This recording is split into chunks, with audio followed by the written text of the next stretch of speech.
C'est une petite révolution dans le paysage automobile français. Peugeot lancera dans quelques semaines son premier SUV, le 4007. Le 4007 a choisi d'adopter un look viril et même assez tape à l'œil. Au premier regard, on ne voit que l'immense bouche de calandre, sorte de masque de Hannibal Lecter dans Le Silence des agneaux. Les touches chromées ne manquent pas, tant sur les anti-brouillards, autour de l'imposant sigle Peugeot ou sur les marchepieds.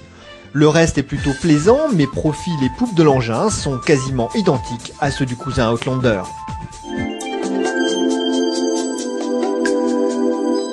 Peugeot a voulu offrir à son SUV un aspect cossu et propose des matériaux de bon goût, une finition plus que correcte et une habitabilité idéale pour une famille moyenne.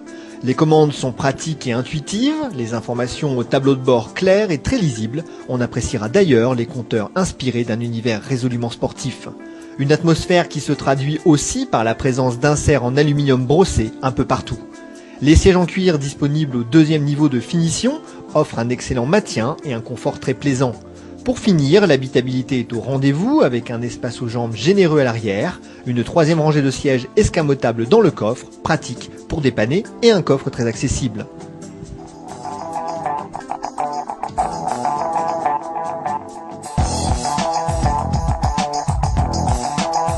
À sa sortie en juillet, le SUV Peugeot sera animé par une unique motorisation diesel. Un 2,4 litres essence fera tout de même son apparition sur la gamme à la fin de l'année. Peugeot mise donc aujourd'hui sur le diesel, un 2,2 litres HDI que les 407 et 607 connaissent bien. Il se distingue toutefois par son unique turbo au lieu du biturbo initial.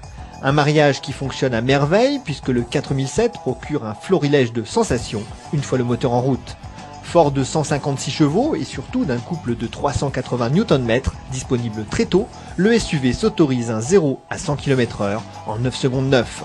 Une seule critique sera émise à l'encontre du bloc HDI, sa sonorité et son niveau sonore en charge, fatigant à la longue. Le 4007 affiche un look de tout-terrain et les prédispositions qui vont avec. Il propose en effet une transmission paramétrable sur 3 modes, 2 roues motrices, 4 roues motrices et différentiel bloqué pour les situations délicates. En action, il s'en sort honorablement, du moins suffisamment pour la clientèle à laquelle il se destine.